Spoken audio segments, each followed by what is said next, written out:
تو ابو بکر خلیفہ کیوں بنا؟ تو میں نے کہا سنو، یہاں قرابت نہیں ہے، یہاں قرب دیکھا جاتا ہے، ساتھ دیکھا جاتا ہے، معیت دیکھی جاتی ہے، تقرب دیکھا جاتا ہے۔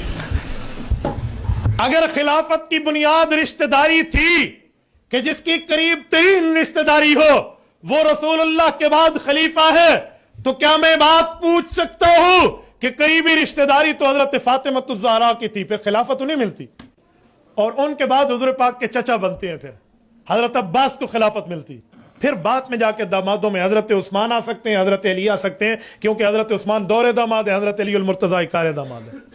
تو خلافت اگر قرابت کی بنیاد پہ ہوتی، رشتہ داروں کی بنیاد پہ ہوتی تو یوں ہوتی۔ تو خلافت قرابت کی بنیاد پہ نہیں ہے، تقرب اور قرب کی بنیاد پہ ہے۔ یہ قرب جو میں نے بتایا اس بنیاد پہ ہے، اور اس قرب کے اشارے تو اللہ کے رسول صلی اللہ علیہ وسلم نے دیے۔ اور وہاں فرمایا کہ ہر صحابی جو تھے ان کے گھر کے 2 دروازے تھے، ایک بازار میں کھلتا تھا، ایک مسجد نبی میں کھلتا تھا، نماز پڑھنی ہوتی تو ادھر آتے، تجارت کرنی ہوتی تو ادھر جاتے۔ فرمایا لا تبقین خوخۃ فی المسجد الا خوخۃ ابی بکر، سب دروازے بند کر دو، ابو بکر کا دروازہ مسجد والا بھی کھلا رہے، بازار والا بھی کھلا رہے، اور میرا دروازہ بازار والا بھی کھلا رہے، مسجد والا بھی۔ اندازہ لگائیں اس شخص کو پتہ ہی نہیں ہے کہ ہمارا عقیدہ امامت و خلافت کیا ہے۔ باخدا اس شخص کو الف بے بھی نہیں پتا کہ مذہب اہل بیت میں، فقہ جعفری میں امامت اور خلافت کا جو کانسیپٹ ہے، جو عقیدہ ہے، وہ نظریہ ہے، وہ کیا ہے۔ کسی بھی عالم ائمہ میں سے، جتنے بھی ائمہ ہمارے گزرے ہیں، ان کے شاگردوں میں سے، ان کے علم سے استفادہ کر کے عالم بننے والے طلاب نے، علماء میں سے کسی شخص نے بھی کبھی یہ دعویٰ کیا ہی نہیں ہے کہ خلافت کا دار و مدار یا اقربا پر ہے یا قربا پر ہے، کیا ہی نہیں ہے یہ دعویٰ، نہ قرابت داروں پر کیا ہے اور نہ قربت پر کیا ہے۔ ہمارا یہ نظریہ ہی نہیں ہے۔ یہ تو خود ہی سوال اور خود ہی جواب والی بات ہے۔ یہ اٹرلی نون سینس آرگیومنٹ ہے، یہ بیس لیس بات ہے، اس کا کوئی جواز ہی نہیں ہے بات کا۔ ہمارے یہاں عقیدہ امامت اور خلافت یہ ہے کہ نہ ہم اس میں قرابت داری دیکھتے ہیں، نہ ہم قربت دیکھتے ہیں، بلکہ ہم دیکھتے ہیں کہ اللہ نے کسے امام بنایا اور کسے خلیفہ بنایا، اور یہ بھی اختیار اللہ کی ذات تک محدود ہے۔ اس میں خود اللہ کے رسول کے پاس بھی اختیار نہیں ہے کہ وہ اپنے بعد اپنی پسند سے کسی کو جانشین بنائیں۔ اور ہم اشاروں کنایوں والوں پہ تو بات ہی نہیں کرنا چاہتے کہ رسول نے اشارہ کیا، کنایا کیا، یہ سب ڈرامے بازیاں ہیں، بہتان ہے رسول خدا کی ذات پر۔ جھوٹ بول رہا ہے یہ شخص کہ رسول خدا نے اشارے کنائے کیے اور سگنلز دیے۔ رسول خدا کو کسی کا خوف تھا؟ رسول اللہ کو کس چیز کا خوف تھا کہ وہ اشارتاً بات کر رہے تھے؟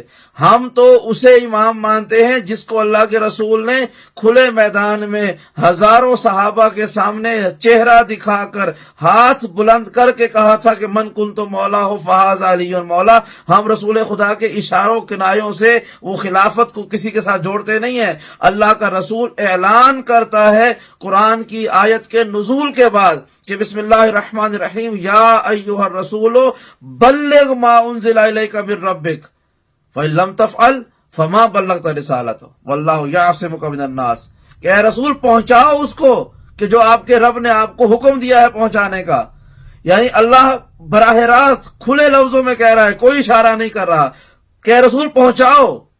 اور اللہ کا رسول حج سے واپسی پر ہزاروں صحابہ کو روک کر غدیر خم کے میدان پر ہاتھ دکھا رہا ہے، چہرہ دکھا رہا ہے، اور بلند ممبر پہ کھڑا کر کے، پالان کے ممبر پہ بتا رہا ہے کہ من کنت مولا ہو فہذا علی مولا۔ اور مفتی صاحب اس کے مقابلے پہ کیا لا رہے ہیں؟ اشارہ کیا ہے، کنارہ کیا ہے، فلاں کیا ہے۔ ان کو پتہ ہی نہیں ہے کہ اللہ کے رسول کا دین اشاروں اور کناروں پہ نہیں چلتا، ہمارا دین نص پہ چلتا ہے۔ یا اللہ کا براہ راست اس میں کلام ہونا چاہیے، یا رسالت میں آپ کی نص ہونا چاہیے جو آپ کی زبان سے نکلا ہو، جس کو نص کہا جاتا ہے۔ تو جس کے پاس عربی والی نص نہ ہو نا، پھر ہم اس کو کہتے ہیں پنجابی والی نص، چل نص۔ کیوں؟ کیونکہ جس کے پاس خدا کا دین ہی نہ ہو، کلام میں سے کوئی ثابت نہ کر سکے، تو پھر یہی اشارے کنائے وہ ڈھونڈتا ہے۔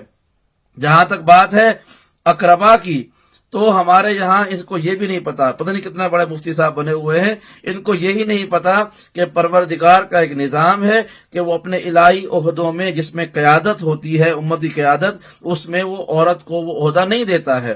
نہ اس نے حضرت مریم کو نبوت دی، نہ اس نے جناب آسیہ کو نبوت دی، اور نہ اسی طرح اس نے حضرت زہرا سلام اللہ علیہ کو خلافت دی ہے۔ نہ جناب سیدہ نے کبھی یہ دعویٰ کیا کہ یہ خلافت مجھے ملنی چاہیے کہ میں قرابت داروں میں سے ہوں۔ نہیں، ہم قرابت داروں والا معاملہ رکھتے ہی نہیں ہیں، ہمارا معاملہ کچھ اور ہے۔